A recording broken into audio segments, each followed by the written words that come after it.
Fala, motociclista diferenciado, como é que vocês estão? Tudo bem? Começando mais um podcast, mais um Tô de Moto Podcast, um podcast diferentão feito para falar sobre o mundo das duas rodas, feito para falar com quem gosta de moto e com quem ainda não gosta, porque fique tranquilo que a gente vai te convencer, eu tenho certeza. Mas, mais do que falar sobre duas rodas, moto, o estilo de vida sobre moto, a gente gosta mesmo de colecionar a história das pessoas aqui, pessoas que são referência, pessoas que são fonte de inspiração, pessoas que fazem história, que fizeram a história, pessoas que são relevantes no mundo da moto. Esse é o critério aqui do Tô de Moto Podcast, porque principalmente a gente quer que você saia daqui aprendendo alguma coisa. Esse é o objetivo. E, como não pode ser diferente, hoje a gente tem a participação de um cara especial, um cara que fez história no motociclismo, especialmente no mundo do rally, continua fazendo porque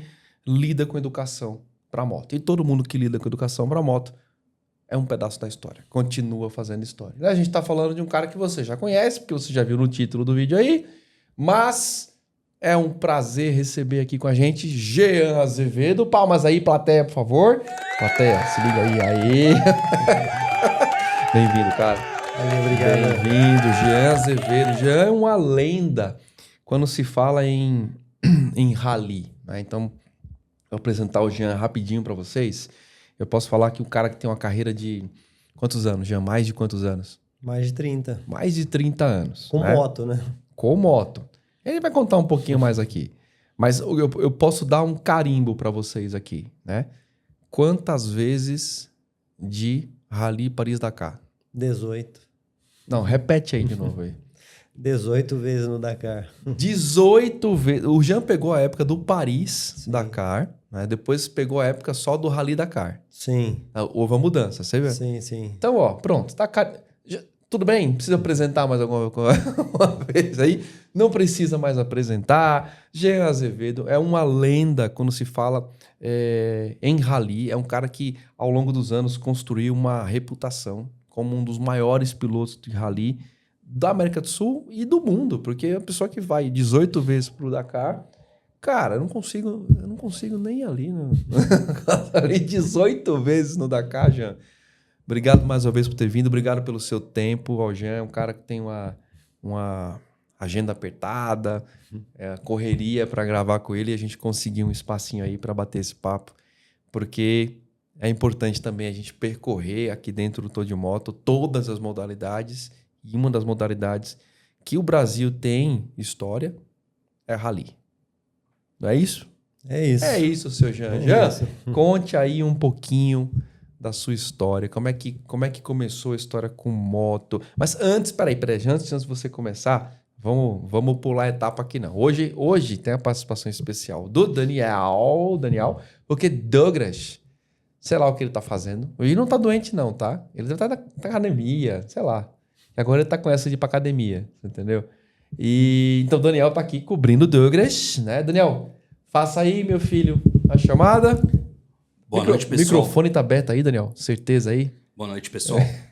Gostaria aqui de pedir para vocês se inscreverem no canal. Olha. Deixar o seu like aí, compartilhar esse vídeo, que inclusive quem deixa o like, compartilha o vídeo, já aumenta em 78,7% a chance de fazer um rally sem cair. E olha que isso é comprovado cientificamente. Ou seja, você tem a chance de menos 15%, né? Ou seja, você vai cair, aí você aumenta em 78%. Não é muita coisa não, você vai continuar caindo. Mas tá bom, tá tudo certo. Então aproveite aí para deixar a sua pergunta, o seu comentário também, depois que a gente manda lá pro Jean poder ajudar aí, tirar essa dúvida que você tem. Vai que tem alguém que quer virar piloto de rally. Sempre tem um aí, Sempre né, tem um, né? Sempre tem um querendo virar piloto. Black Boots. Se você quer referência de calçado com qualidade, com materiais, com riqueza de detalhes, tá aqui.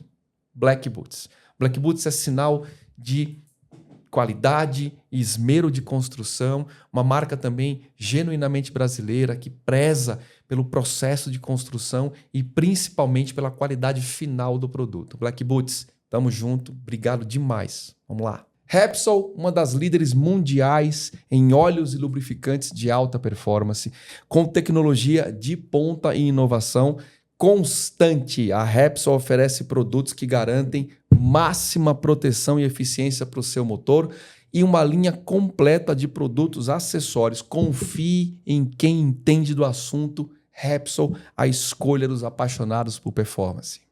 Jean, como é que você começou no mundo da moto, cara? Conta aí, como é que foi essa história? Tinha alguém na família que te levou? Ou foi com os amigos? Como é que foi isso aí? Conta pra gente.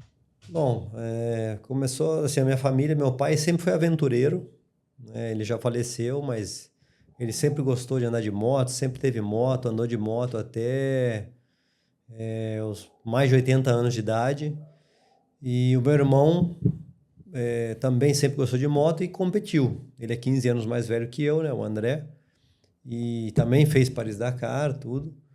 E aí eu vendo ele, né, como ele é 15 anos mais velho, ou seja, ele já estava lá, eu ainda era pequenininho. Uhum. Então eu sempre falei, pô, quero fazer isso, quero fazer isso. E aí meu pai, como sempre gostou de moto, eu com, sei lá, 5 anos talvez, já ganhei a primeira moto. E aí era o dia inteiro em cima da moto, né? Já desde aquele primeiro momento eu falei, é isso aqui que eu quero. E com 12 eu já comecei a competir. Eu vejo isso como uma coisa que parece que é um pré-requisito, né? Como a vida de um piloto profissional, a vida de competição, ela é mais curta, né? É um requisito começar muito cedo. Sim. Não tem muito para onde correr, né? A gente trouxe aqui pilotos de competição, trouxemos aí, enfim, o Eric Granado veio aqui, o Alex Schultz e o próprio Rafael Pasqualin, que correu na Ilha de Man.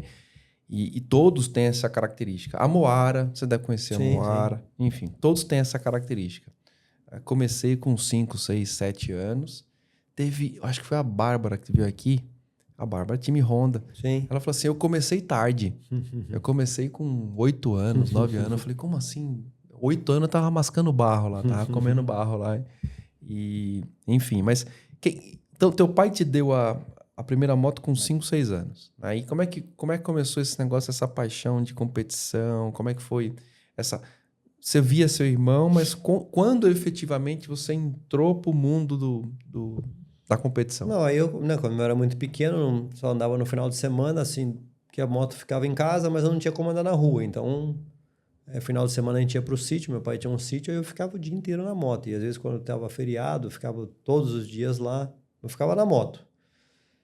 E com 12 anos eu comecei a competir. Aí com 12 anos eu comecei e não parei mais. Mas Tive muita cobrança em casa, porque tinha que levar os estudos em paralelo e fui levando até onde deu. Mas sei lá, eu terminei o segundo, na época, né, era o segundo grau, hoje é o ensino médio, né? Uhum. E aí eu até cheguei a começar a fazer faculdade, mas aí não dava, porque eu já estava profissional, viajando muito, perdia muita aula, acabei repetindo o primeiro ano com falta, e aí abandonei, não me formei, né, foquei nas competições, e aí logo enfim, eu comecei no motocross. É isso que eu ia perguntar, começou no motocross. Comecei no motocross, fiz enduro, porque até 18 anos eu não podia fazer os ralis. Então, eu fiquei me preparando, aguardando essa possibilidade de poder ir para as competições de rally, que era o meu objetivo. Então, quando eu fiz 18, eu tirei a carteira de habilitação, que eu precisava ter ela para poder competir. Entendi. Na modalidade que eu queria, que era o rally. Aí eu já logo fui para o Rally dos Sertões, que eu fui com 20 anos, o primeiro ano. E com 21 eu já ganhei os Sertões, que foi no segundo ano. Ganhei os Sertões, aí o prêmio era uma prova nos Estados Unidos, fui correr nos Estados Unidos e já fui para Paris-Dakar. Foi Paris-Dakar, né, como a gente falou, em 96, o primeiro ano. E ali foi embora, aí não parei mais. Continuei ainda fazendo por um período. O motocross eu já parei logo ali, mas o enduro eu continuei fazendo por um período ainda, até que eu parei e foquei só nos ralis mesmo. Aí eu venci alguns Sertões, aí venci o Dakar em categoria, né? Ganhei etapa na geral, fiz o melhor resultado na geral de brasileiro. Enfim, aí eu fui indo e foquei, né, como profissão mesmo, né? Consegui me estabilizar. Aqui no Brasil é muito difícil, né? Você conseguir ser piloto profissional. Hoje em dia, né? Que nem eu tô na Honda ainda, apesar de eu não mais estar competindo de moto profissionalmente, eu continuo como embaixador da marca Honda, tô lá e eu vejo que a Honda apoia muito a base, ela dá muita oportunidade para os pilotos novos, mas na minha época eu não tinha isso. Então era muito difícil você começar no esporte já almejando ser profissional, né? Então foi uma batalha, né, conseguir chegar lá. Mas qual que é a diferença entre o rally e o enduro? Porque você ficou um tempo ali no enduro, né? Para poder ter idade e competir no rally. Qual que é a diferença principal entre rally e enduro? E aí uma pergunta depois que eu vou te fazer é por que esse critério do rally de 18 anos? Ou por causa da carteira de habilitação, porque o rally aonde você está realmente competindo contra o relógio, né, que são as provas de velocidade que eu faço, você está em lugares que não tem população, né? No caso do Dakar ou outras provas aí do Mundial que são disputadas no deserto, é mais tranquilo isso, porque você está no deserto não tem ninguém, mas aqui no Rally dos Sertões, por exemplo, Você passa em cidade. eu vou dormir em São Paulo e amanhã eu preciso para Belo Horizonte, por exemplo. Entendi. Eu não consigo começar a corrida aqui dentro. Entendi. Então eu faço um deslocamento. Entendi. Por exemplo, eu vou dar um exemplo, até Campos do Jordão. Eu preciso ter habilitação, porque eu vou andar por rodovia, né? Vou atravessar a cidade. Então eu tenho que ter uma habilitação. Por isso os 18 anos. Entendi. Porque eu tenho deslocamentos no meio da competição, que é só para você chegar aonde vale, onde eu sou obrigado a seguir a lei de trânsito. Né? Entendi. Então essa é a grande diferença. E de parte técnica, dizendo assim, né? O enduro é disputado num circuito, né? Tem vários tipos de enduro. Tá. O que eu fazia, que era o enduro de velocidade ou o enduro FIM, que é Federação Internacional de Motociclismo, que é o padrão FIM, são provas de velocidade. O enduro de velocidade era um circuito que você corre no mesmo circuito por, sei lá, na época era 3 horas. Então você fica dando volta por 3 horas num circuito que demora, sei lá, dava uns 10 quilômetros. Entendi. O enduro padrão FIM, que existe até hoje, porque esse enduro de velocidade até nem tem mais, eu acho. Aí é o padrão mundial. Aí você é mais ou menos parecido com o rally, porque você faz trechos de deslocamentos e trechos contra o relógio. Só que são trechos pequenos. Por exemplo, uma volta inteira vai dar 50 quilômetros. Tá. Você dá 3 voltas no dia, trechos todos demarcados e trilhas. São trilhas apertadas, trilhas difíceis, técnicas. Porque só passa moto ali naquele lugar. Entendi. Você vai para o rally já tem moto, carro e caminhão. Ou seja, onde passa um caminhão e um carro, para moto não é uma trilha, é uma estrada. Entendi. Né? Então, assim, a velocidade é muito mais alta, porque você passa num caminho mais, né, mais aberto. Sim. E você não está demarcado. Aí tem o lado de você encontrar o caminho, né? da navegação. Entendi. E no rally você, no caso da moto, você é piloto navegador. Eu estou andando mais rápido que eu preciso, tá? Porque é uma prova de velocidade. E ao mesmo tempo eu tenho que estar procurando o caminho, porque eu nunca passei ali, né? Não tem treino. No Enduro FIM, por exemplo, eu posso fazer reconhecimento a pé. Então eu vou lá durante a semana e fico andando a pé naquele trecho, reconheço ele todo. Entendeu? Eu não posso passar de moto, mas a pé eu posso passar. Entendeu? Então O rally não existe, eu não posso ir lá, eu nem sei onde é, na verdade. Porque eu só recebo a planilha, né? Antes era na noite anterior. Agora nem mais na noite anterior, agora é na hora da largada. Porque eu acho que antes a gente não tinha um recurso tão fácil do GPS, de não sei o quê. Então tinha ali... Acho que não tinha essa preocupação. Agora não. Agora o cara consegue mapear. Agora se eu receber antes, eu vou conseguir mapear. E estava acontecendo isso. As grandes equipes tinham... Ela contratava, chamava-se Mapman. Porque o cara passava lá horas fazendo...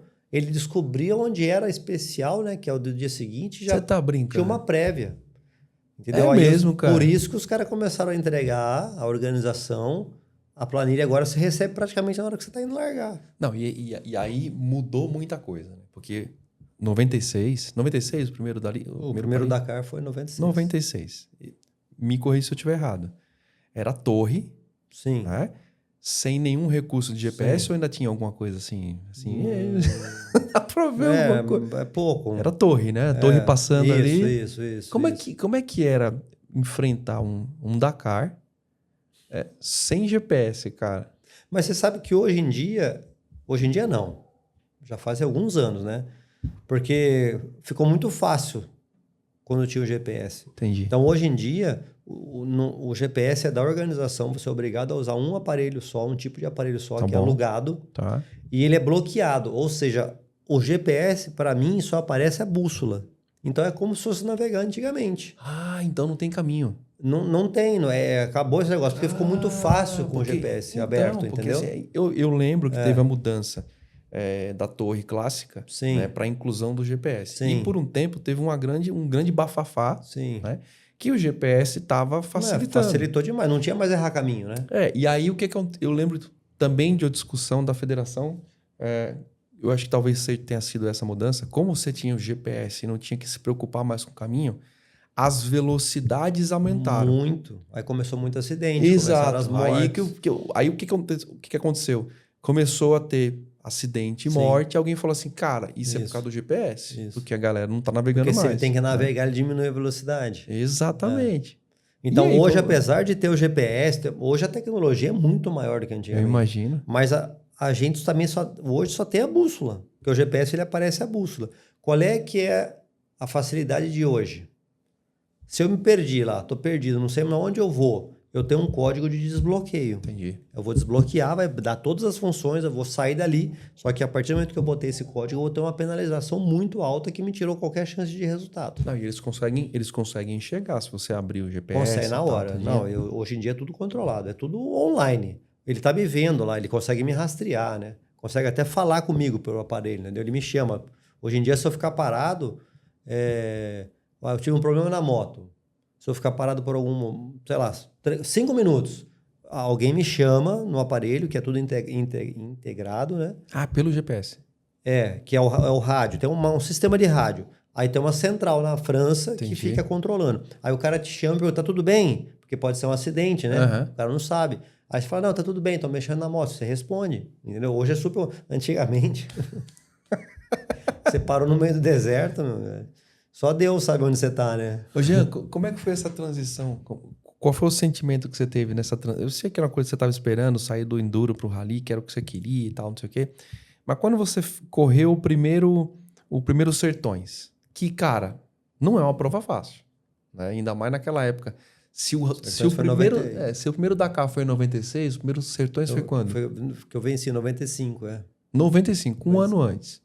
Como é que foi essa transição? Como é que foi assim, sair do enduro? Eu sei que você se preparou tudo, mas mentalmente, qual era a expectativa? Falar, cara, porque eu devo imaginar, né, que tem uma diferença gritante de Sim. estilo de pilotagem. Né? Você tem ali no enduro uma coisa, tem um certo controle, tem uma exigência a velocidade técnica, é mais baixa, uma porque você velocidade anda em mais lugares baixa. mais travados, né? Então, como é que foi essa preparação? Como é que foi esse pensamento? Deu aquela ansiedade? Ou você estava preparado para isso? Não, eu estava preparado porque já era o meu objetivo. A diferença maior no começo foi a adaptação à navegação, né?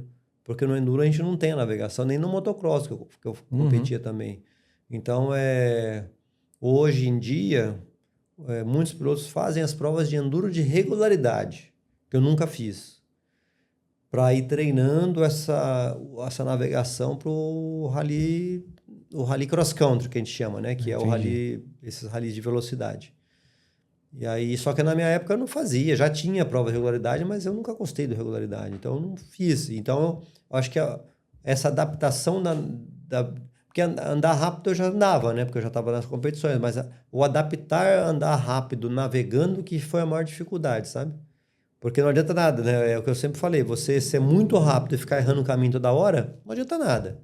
Entendeu? Então você tem que achar o meio termo ali de você conseguir andar rápido, mas ao mesmo tempo saber navegar para encontrar os caminhos. Porque se eu for muito rápido, sei lá, para eu ganhar 30 segundos, é muitos quilômetros. Tá. E para eu dar uma erradinha aqui, eu perco 1 minuto assim, sabe? Até eu conseguir encontrar o caminho é piscar o olho que eu perdi 1 minuto. Ou seja, sabe, a proporção de um erro é muito mais tempo perdido do que eu querer descontar isso andando rápido. Então é melhor, às vezes, você baixar um pouco o ritmo e não errar caminho, do que sair, vou acelerar e começar a errar muito. Como é que é a navegação? Só para eu entender, assim, clássica, a navegação clássica. Navegação de tulipa, que a gente chama, né? Que é essa, porque quando a gente fala de mapa, parece que tem um mapa lá, né? Do Brasil que eu vou achando o caminho, não é isso, né? Então, que eu não sei, é difícil explicar, né? Teria uma torre. Teria que ter uma planilha, né? Que eu tenho uma torre, aí é um rolo, que a gente enrola lá no roadbook, que chama. Tá. E aí são tulipas, né? Então, ou seja, previamente a organização passa e desenha. Então, por exemplo, eu tenho uma estrada que vai chegar em algum momento, essa estrada tem uma saída à direita. Então, a organização desenha lá uma bolinha aqui embaixo, que a bolinha é o piloto, e aí ela faz um traçado, indo reto e uma direita com uma setinha. Tá. E aqui o reto ela bota um traço aqui fechando, como se fosse que tá errado. Não pode passar. Tá bom. E aí, na frente, que ela coloca a quilometragem. Por exemplo, essa direita aqui, ela está no quilômetro 178,9. Entendi. E aí eu tenho um odômetro. Tá, você vai Esse odômetro zerando. eu vou zerar, eu zero ele na largada. E aí aí eu vou ajustando ele, porque sempre dá um erro, né? Tá bom. Então, toda tulipa, não toda, mas assim, de tempos em tempos eu vou ajustar. Para eu não me perder. Porque se eu não ajustar, esse odômetro ele começa a dar muito erro em relação àquela referência. Aqueles pontos de referência. Aí. Então, por exemplo, nesse 178,9, quando bater essa distância no meu odômetro, eu sei que eu vou chegar no lugar e que vai ter uma estrada direita que eu tenho que entrar nela, entendeu? E aí como é que você gira? Aí você tem que girar o... Antigamente manual, né? era manual, né? Mas já faz muitos anos que agora é no dedo, né? Então é elétrico. Então eu tenho na minha mão esquerda, aonde eu controlo, eu tenho dois botões, que é mais e menos para jogar para cima ou para baixo o odômetro, né? Tá. E tem um botão que eu boto para frente ou para trás. Então, ou eu giro esse rolo para frente ou eu giro o rolo para trás. Porque às vezes você precisa voltar, se perder ou tal, você tem que andar para frente e para trás. Normal, você quer só andar para frente, né? Entendi. Mas às vezes você tem que voltar. Então, eu vou ajustando conforme a minha quilometragem rodada, eu vou ajustando esse rolo e vou olhando tudo isso. Então, é uma função danada, né? Cara, isso andando... Isso pilotando, né? Não, porque... isso andando a 150 por hora, né? Porque você não pode parar para poder apertar o botão e falar... Isso aqui é tudo em movimento, é tudo andando. Que doideira, cara. Cara, eu me perco para ir ali no...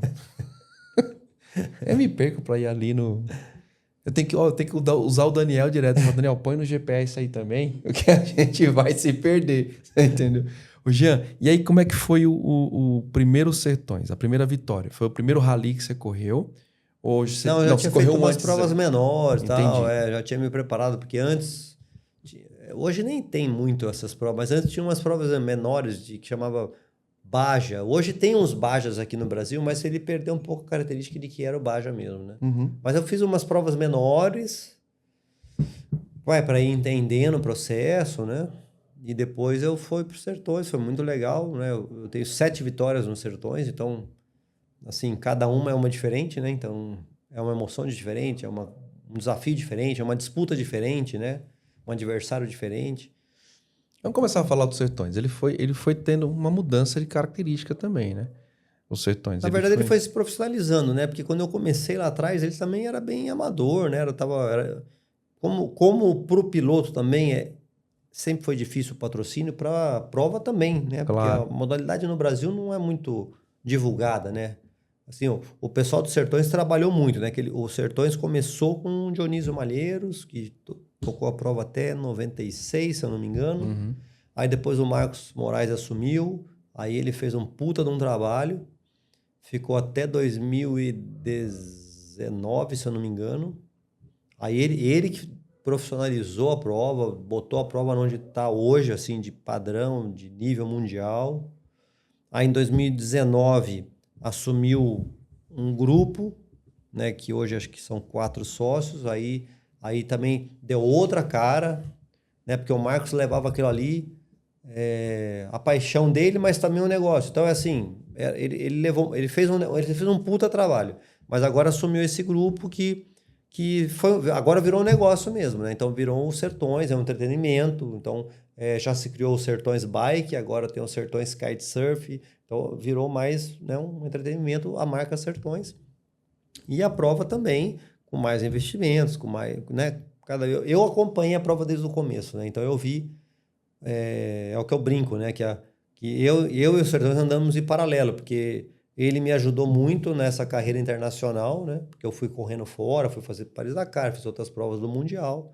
Então a gente foi crescendo, né? Cada um, eu como piloto e o Sertões como evento, foi se profissionalizando e é muito legal estar até hoje lá vendo isso acontecer, né? Que agora Eu fiz 30 anos de Sertões agora, até recebi uma homenagem, né? Tenho que agradecer lá o pessoal do Sertões, que fizeram uma homenagem muito legal aí pelos meus 30 anos de 30 edições de Rally dos Sertões, né? 30 edições é muita 30 coisa. edições de Rally dos Sertões. É muita coisa. Então, assim, é uma prova que eu tenho um carinho enorme por ela. Sempre falei, apesar de o Dakar ser uma prova que desafia a gente ao extremo, né? Leva o piloto ao limite, mas eu sempre falei que o rally mais prazeroso do mundo, de todos que eu já corri vários, né?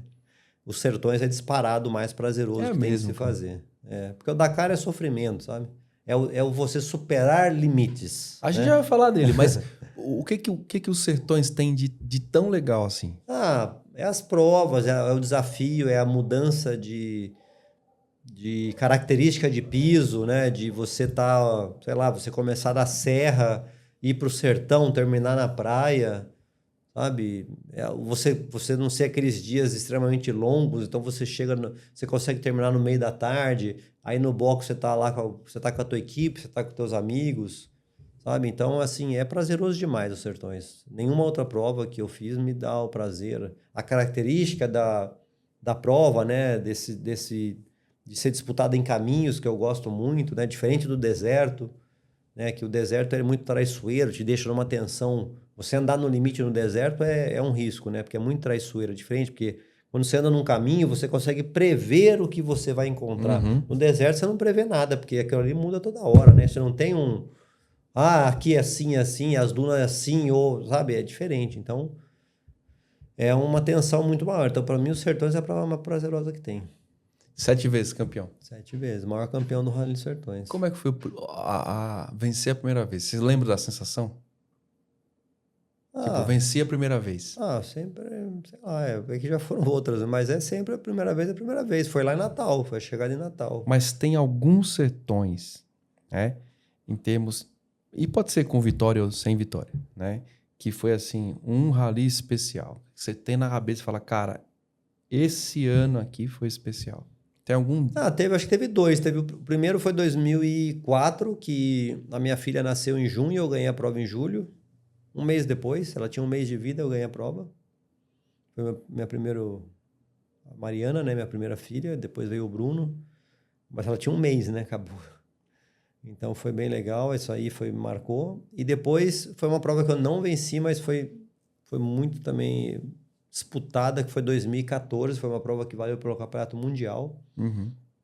Aí vieram as grandes equipes, os melhores do mundo, com as melhores motos, com as motos de fábrica. E eu era Honda Brasil, né? Não tinha uma moto de fábrica, a gente andava com uma CRF 450X, que era uma moto que qualquer um compra na concessionária, e a gente preparava a moto. Entendi.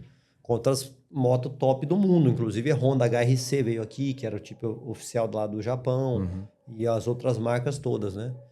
Eu acabei ficando em terceiro nessa prova, mas foi assim, eu disputei ela inteirinha do primeiro ao último dia, com esses pilotos todos, que tinham 9 pilotos, eu acho que faziam o Campeonato Mundial. Então, ou seja, ficaram vários para trás, né, com as motos e equipes, não tinha como comparar a estrutura, né? E assim, fiquei em terceiro, mas disputando com os 2 primeiros, assim, pau a pau mesmo, até o último dia. Então, assim, aquela prova eu não ganhei. É como se tivesse mas eu ganhado, digo né? como se fosse tivesse ganho. E talvez aquela prova ali, apesar de eu não ter ganho, eu andei mais rápido nela do que as outras que eu ganhei, entendeu? Porque como foi uma disputa intensa até o final, todos os dias, até o último dia, eu andei sempre. Porque quando você está ganhando uma prova, você começa a administrar a prova, né? E ali, como era uma disputa intensa, assim, então eu considero que foi uma prova que eu não ganhei, mas talvez foi a prova que eu andei mais rápido de todas. Que legal, cara. E aí agora eu queria... Vamos lá. E aí, fora Sertões, a gente tem o Dakar, mas... eu quero deixar o Dakar por último, porque o Dakar tem sensações, tem uma mítica em cima, né? Que outros ralis que você correu? Você correu um monte de O primeiro rally, internacional foi nos Estados Unidos, tinha uma prova que não existe mais, que era o Rally Nevada, que é uma prova muito legal, que ela fazia o estado de Nevada todo. E ali é deserto. Ali é quente pra caramba. Quente pra caramba. Ela saía de Las Vegas, fazia uma volta toda pelo estado e terminou pertinho de Las Vegas, chamava Mesquite. Sei. Você andava, você 80 andava, milhas. pegava o Vale do Fogo. Isso. Sei. Muito quente, foi a primeira experiência minha, foi puta experiência, foi legal pra caramba. Terminei em terceiro nessa prova, primeira vez fora. Aí dali foi pro primeiro Dakar. Aí depois você quer falar de Dakar depois. Né? Mas, é que daí veio outras provas que eu fui fazer, mas daí mais pra frente, né? Mas vamos falar dessas provas. Então você tem você tem o Nevada, que eu não sabia que tinha. Ela existiu porque quem fazia essa prova era o Franco Acerbes, que era o italiano dono da Acerbes, a marca Acerbes. Sim. Então ele foi para os Estados Unidos, porque ele é um cara que adorava o rally, ele apoiou o Dakar muito, então ele queria divulgar. E o americano, você sabe, ele gosta de fazer o esporte que ele cria. Ele não criou o rally. Verdade. Ele criou as barras, né? Barras, né? É. Então, ele tentou fazer essa prova lá para levar o rally para os Estados Unidos. Então, ele fez 3 anos essa prova. Ele fez 95, 94, 95, 96. Eu corri em 95. E aí ele viu que o americano não pegava e, tipo, porque lá o que o americano quer fazer são as bajas. A baja 500, a baja 1000, que é a mais famosa, né? E o rally não pegou. Daí ele fez 3 anos e falou, então foi uma prova que aconteceu por 3 anos só. E tinha tudo para pegar, hein? Tinha tudo para pegar, porque a região era espetacular. Não, os Estados Unidos tem muita... Eu acabei de fazer Rota 66 agora. Ó, você fez... Você fez... Não sei quantos rallies aí, né? Eu fiz a rota 14 vezes. Pô, caramba. Peguei 50 graus. Lá nessa região, lá embaixo. Chegando lá em... Califórnia. No final dela. Califórnia, Arizona, Nevada e Utah.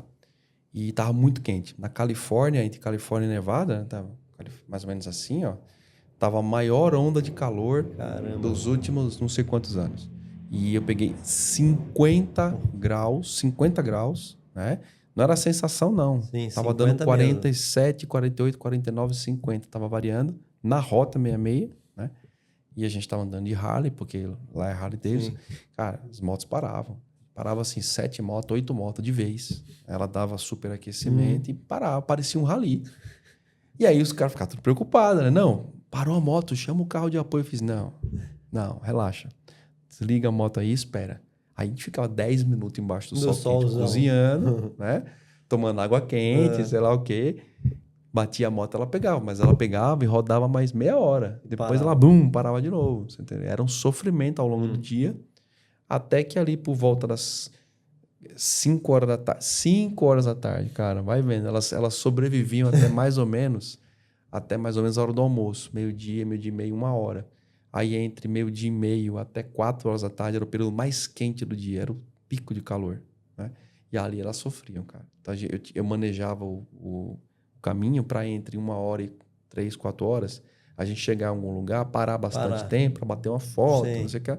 Mas, cara, às vezes não dá. A maioria das vezes não dá. E aí eu sofri dessa vez. Sofri. 50 graus não é fácil. Mas com todo aquele esquema que o macaco velho que vai pra andar em calor sabe, né? Então, cara, usava toalhinha, uma jaqueta. Não abria a jaqueta para não perder temperatura, para não perder água, para não desidratar. E o pessoal abrindo a jaqueta e chegava tudo morrendo. E eu todo molhado, mas ia ali, em pé, inteiro, né?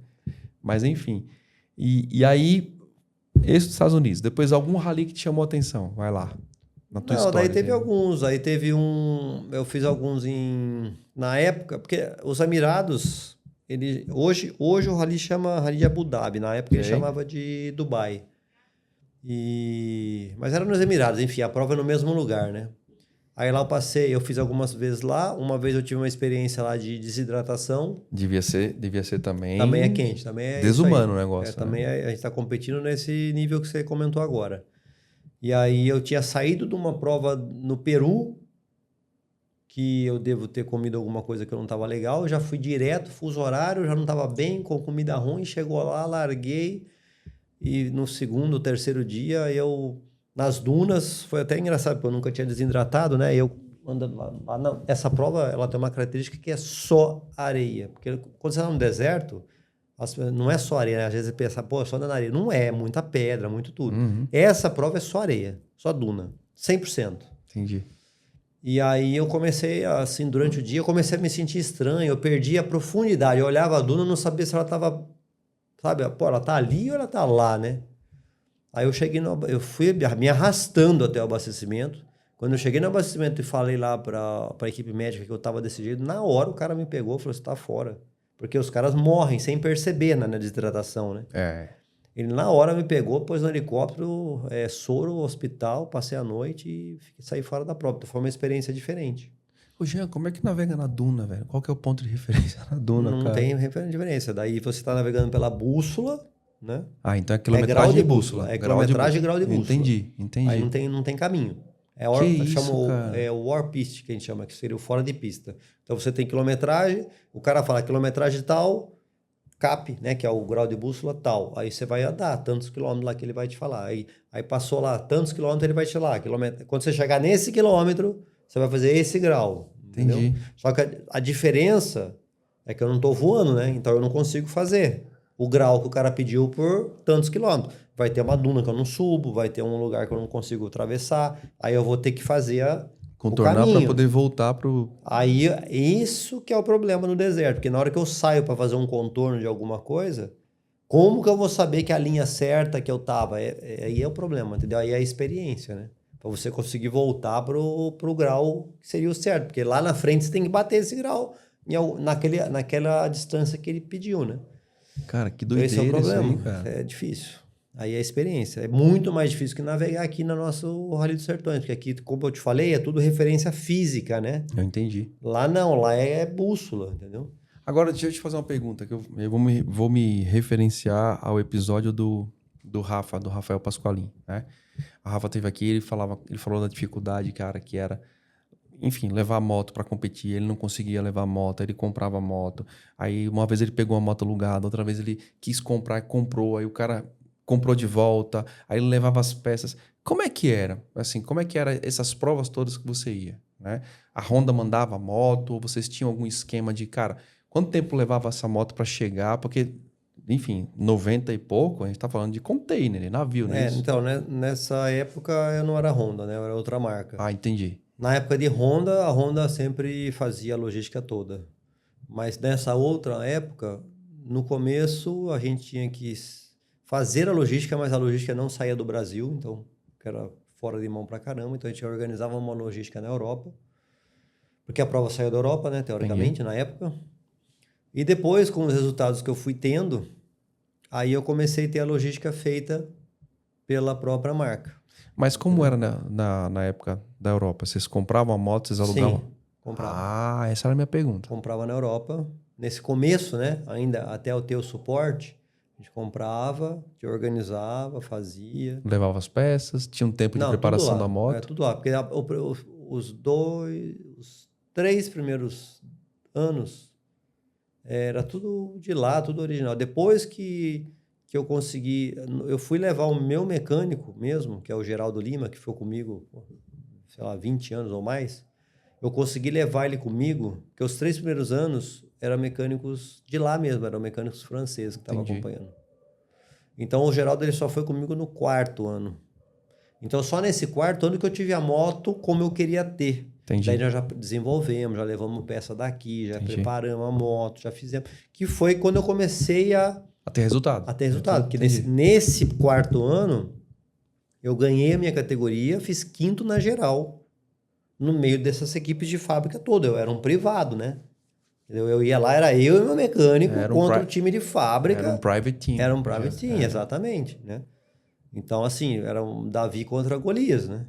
E a gente conseguiu ir lá e mostrar. Daí, desse resultado, eu comecei a ter apoio da marca que eu corria. Entendi. E aí começou a se fazer, aí começou a mudar a história. Ô, Jean, mas aí, então vamos começar a falar do Dakar, que é o Dakar que tá enchendo água na boca aqui. Mas aí deixa eu entender. Então, você ia lá, comprava moto e fazia a preparação lá mesmo, tal. Depois a moto fazia o quê? Vendia lá ou trazia de volta pro Brasil? Nesse início, então, é uma história engraçada. Tá vendo? Eu sou bom de pensar em história engraçada. Eu fiquei imaginando como é que era esse negócio Nesse aqui. início, né? Nesse início não, eu fiquei muitos anos com patrocínio da Petrobras. Então, nesse início aí, a verba era da Petrobras, eu era um piloto contratado. E como a gente não tinha moto grande para treinar aqui no Brasil, a moto do primeiro Dakar, ela veio para ela ficar como moto de treino aqui no Brasil. Porque eu precisava ter uma moto grande. Imagina, eu treinava de moto pequena para ir correr lá de 620, que era na época. Entendi. Não tinha nada a ver com a moto que eu andava aqui, né? Era o quê? Era uma Teneré? Não, já era uma KTM. E Uma laranja, uma laranja. Mas na época nem era, né? Porque na época ela era branca, né? Não, laranja que eu me refiro é a marca. A marca é Sim, conhecida no que meio na como época as laranjas, não né? era ainda. Na época a marca era branca na época. Entendi. E aí essa moto veio pro Brasil e ela ficou, depois essa moto ela foi importada, foi vendida, e agora, 2 anos atrás, eu aposentei das motos, né? Como eu falei, eu continuo com a marca Honda como embaixador, fazendo, né, eventos, trabalhos, cursos, enfim. Depois a gente vai entrar nesse A assunto. gente vai falar isso. Mas eu migrei na competição para pilotar o TV. Uhum. E aí eu tenho uma pessoa no time que foi quem eu levou para o TV, que é o Leandro Torres, Tá. que é o meu parceiro de equipe, de time, de tudo, que é quem me trouxe para a categoria. Por um acaso, a moto que eu corri o primeiro Dakar estava com ele. Mentira. De relíquia, de Ele recordação. comprou, cara. Essa moto passou por algumas pessoas e estava com ele. Olha que coincidência. Olha que legal, cara. E aí a gente foi estar junto no time. Depois, imagina, eu tô falando de 2020, do final de 2022, quando eu parei, que eu aposentei. Imagina, eu tô falando de quase 96, né? Tem bastante 96, tempo. 2006, 2016, quase 30 anos depois, né? 26 anos depois. Eu vou E eu encontra a moto. tô com o Leandro com a minha moto do primeiro Dakar. Aí o Leandro falou, não é possível. Daí ele me presenteou com a moto. Então hoje eu tô com a moto lá de volta do meu primeiro mesmo, Dakar. cara. Tem foto aí da moto? Não, aí? não tenho aqui. Não, mas não esquenta. Vamos colocar no tem aqui, episódio depois depois. eu te mando Pronto, ela. fica tranquilo. Então, ó, Tá lá guardada. já tá passando aqui. A galera já tá vendo a foto. Aliás, durante esse episódio, eu quero mostrar um monte de imagem aqui. Você vai me mandar um monte de imagem aí de rally, Sim. coisas históricas que a gente vai arrumando aqui E aí, no episódio. daí o Leandro... Então, assim, eu, sem querer, sem imaginar, eu nunca imaginei, porque eu nunca fui de ficar guardando muitas coisas, sabe? Aí essa moto, pelo um presente do Leandro, Legal. veio parar lá. Aí eu tava aposentando das motos. Aí o Rally dos Sertões 2022 foi o último que eu fiz profissionalmente de moto, pela Honda. Aí eu corri lá com uma CRF 450 RX. Tá bom. Aí como eu consegui, né, ganhar a primeira moto que eu usei no Dakar, eu falei, agora eu vou guardar essa moto. Então hoje eu tenho lá, que vai ficar no meu museu, a primeira moto que eu corri no Dakar e a última moto que eu corri profissionalmente, entendeu? Vai ficar as duas lá guardadas. Que legal, cara. Essas são peças Que eu históricas. nunca tinha pensado em guardar, mas pelo destino, a primeira moto do Dakar acabou voltando, eu falei, vou guardar a última também, eu vou ficar com a primeira do Dakar e a última da carreira. Né? Animal, muito legal. Viu? Vamos falar do Dakar, então. Que o Dakar, cara, assim, primeiro Máquina, uma marca criada para motociclistas e por motociclistas, design minimalista, experimental e às vezes peculiar. A marca é referência na Europa em termos de design, riqueza de materiais e qualidade. Aliás, a gente está aqui com a máquina no nosso cenário, é um equipamento espetacular e não só jaquetas, como calças, luvas, macacão, bolsas e acessórios, tudo para deixar o seu momento em cima da moto ainda mais especial e seguro na cidade ou na estrada. Máquina, valeu demais pelo apoio. Brigadão. Cardo, cara, lado a lado com você na estrada desde 2004. O melhor intercomunicador merece o melhor motociclista. A Cardo foi a primeira empresa a lançar o sistema de intercomunicação, os famosos Scala Rider. E, cara, para você que curte usar isso aqui, não tem melhor. Cardo é Cardo. Cardo é sinal de qualidade, de estabilidade na comunicação. E o mais legal da Cardo é que ela tem um range de produtos gigantesco que vai desde produtos intercomunicadores a partir de R$ 990 até produtos mais específicos que chegam a R$6.000. Para você que anda em ambiente urbano, para você que anda em grupo, para você que curte ir para a estrada com mais gente, esta aqui é a melhor solução. Sem dúvida, é o que eu uso e referencio. Cardo, valeu muito obrigado. Tamo junto. É uma honra ter você aqui, porque não só pela pessoa do Jean, pelo piloto, tudo, mas pela mítica do Dakar, né? Porque eu lembro, e eu tô falando da década na melhor época do mundo, 80, né? Eu sou de 80, né? Sou de 76. E eu lembro que nos anos 80, 90, ali, eu via muito o Dakar. A gente não acompanhava porque não tinha internet, não sei o que lá, mas a gente via as notícias, a gente via. Então, assim, o Dakar, para mim, ele sempre foi narrado, né, como o rally mais perigoso do mundo. Eu lembro naquela época, para mim tá nítido, assim, né? Eu com meus amigos, molecada, e a gente ouvindo que o Dakar era perigoso. E eu ficava imaginando, cara, como é que é correr no deserto, velho? Como é que era a história? Eu imaginava um monte de duna, porque a gente não tinha informação, né? Hoje, você vê imagens do Dakar, até imagens mais antigas, você vê o Dakar com estradas no meio do deserto, chão batido, né? Passando no meio de oásis verdadeiros, povoados e tudo mais. Mas na minha cabeça, ele era mais parecido com o rally de duna que você correu em Dubai. Emirados, né? Mas me conta um pouco do primeiro Dakar, né? Porque assim, aí a gente tem que lembrar, Jean, puxa na cabeça aí. Se foram 18, mas ajuda aí. Como é que é a sensação, como é que foi a sensação, cara, de chegar ali? O que você estava esperando? Por que ele era tão cruel, cara? Por que ele era tão difícil? Qual que era a característica do rally? Então, na verdade, fazer uma geralzona, na verdade assim. o Dakar é o desafio, né? Era, né? Porque hoje ele perdeu essa... Hoje não, já faz muito tempo. Porque quando ele saiu do trajeto original da África, ele já foi perdendo. Para mim, quando ele deixou de ser Paris, Dakar, ele se acabou. Né? Quando ele mudou. Porque ele foi obrigado a deixar de ser o Paris-Dakar, né? Por causa dos conflitos que tinha no norte da África. Né? Eu estava lá quando a prova não aconteceu, em 2008. Então, imagina só... Imagina o prejuízo de todos, porque imagina a organização. A prova ia largar. Esse ano a prova ia largar de Lisboa. Então era Lisboa-Dakar. 2008. Tava todos os competidores, tudo pronto, todo mundo em Lisboa. Hoje à noite, a prova vai começar amanhã cedo, tá? Hoje à noite, agora, a organização convoca todo mundo e fala: a prova está cancelada. Ou seja, chegou num momento que, assim, não tem mais como correr aqui. E aí foi por causa dos conflitos porque antes de acontecer isso, que você vai lembrar que você acompanhava, morreu gente, metralhada, assaltada, aconteceu de tudo, né? Não, pô, isso aí eu não sei não, isso aí você vai contar. Aconteceu de tudo. Porque, assim, os guerrilheiros, vamos dizer assim, né? Eles queriam pegar os caminhões. Porque o caminhão servia para eles usarem lá para eles. Então, teve rajada de metralhadora que matou sei lá, eu não lembro se era piloto, navegador, que estava dentro do caminhão. Né? Teve caminhão que foi sequestrado, que a tripulação ficou lá sequestrada. Então, aconteceu vários eventos. Fora todas as ameaças que tinham, que ia acontecer, que não ia acontecer, que, pô...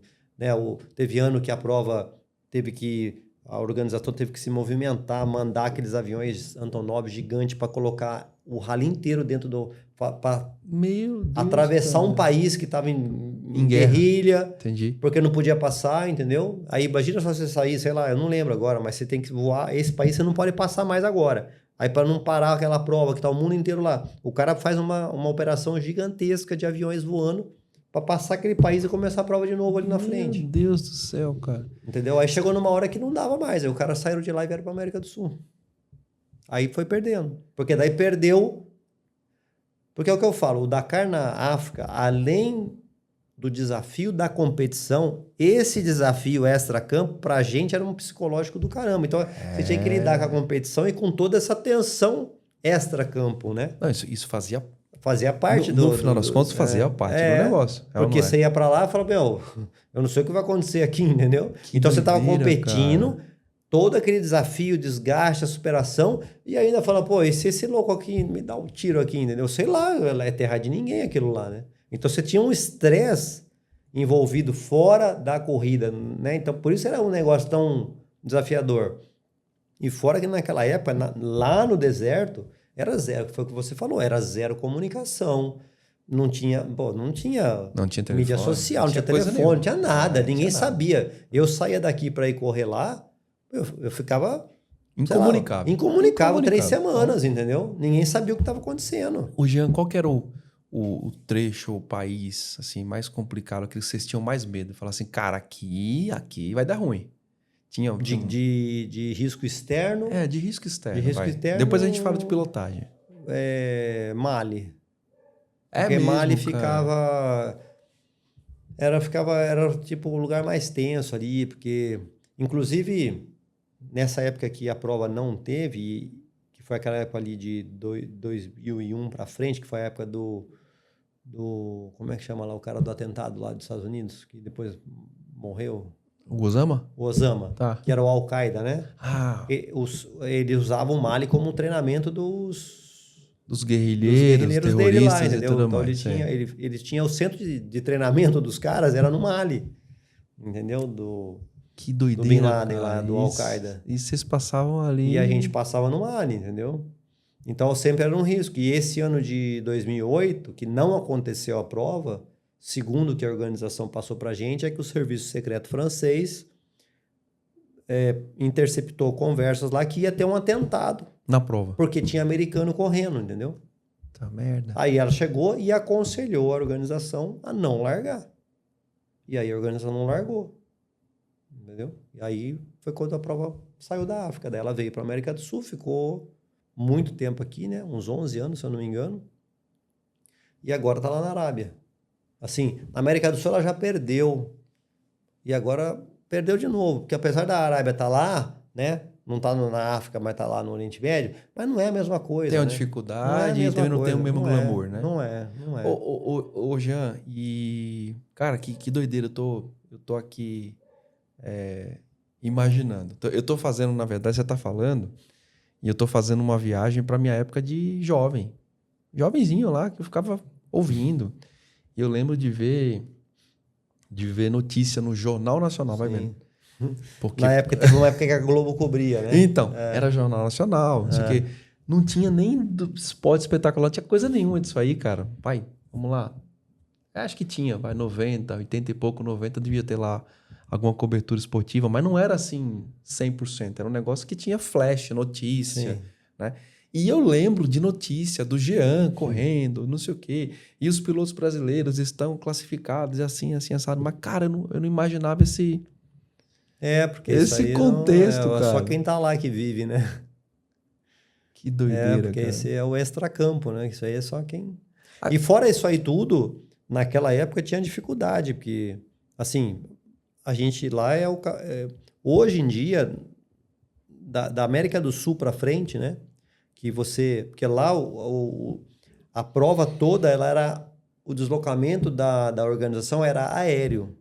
Porque você não tem como... Você não cruza o Dakar levando uma estrutura de caminhão no meio do deserto. Ninguém faz isso. Então, toda a estrutura, toda a logística do Dakar era aéreo. E muitos lugares descia no meio do deserto, não era em aeroporto. Não tinha como descer, não tem aeroporto. Então, descia aviões pequenos. Então, assim, a gente tomava café e jantava. Mas, sim, era tudo ração, né? Era tipo comida militar. Porque não tinha como você estrutura para fazer uma cozinha legal. Depois que veio para a América do Sul, que agora e lá na Arábia igual, a logística é toda feita em caminhões. Então você tem 3 logísticas que andam na frente, que montam uma puta estrutura de cozinha. Uma vila, tipo uma vila, né? entendeu? Que nem os então hoje você sertões come aqui, bem. né? Que nem o sertão. Então você chega lá, pô, na Argentina era churrasco, era tudo isso, né?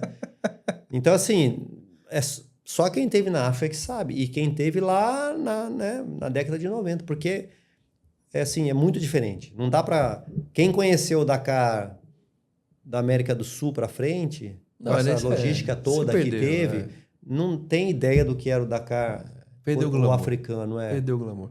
Como é que era? Ele saía de Paris, e aí vocês tinham um trecho... Porque sempre quando você tem um deslocamento grande ali, né? Mas estava valendo aquela saída ali já? Não, porque é o que eu te expliquei, né? Porque você não pode andar em alta velocidade no meio de rodovia. Entendi. Então, o que eles faziam? Para o europeu poder ver alguma coisinha, a gente, por exemplo, Paris até o Porto, que normalmente era no sul da Espanha, a gente andava 2.000 quilômetros. Para nada, porque era só asfaltão, deslocamento. Todo mundo junto. Cada um sai no seu tempo. Mas tava valendo? Então, mas aí é esse deslocamento. Você tem que cumprir esse trecho. Entendi. Tranquilo. Enfim, tá. Ninguém vai perder a prova, ninguém vai ganhar a prova. Não tinha colocação, então. Não, só que daí, para ter uma graça para o europeu, porque a gente fazia 1.000 num dia, 1.000 no outro. No meio do dia, ele botava um trechinho contra-relógio. Sei, Aí ele entrava no lugar que tinha lá 10 km de estrada de terra e fazia os caras acelerar.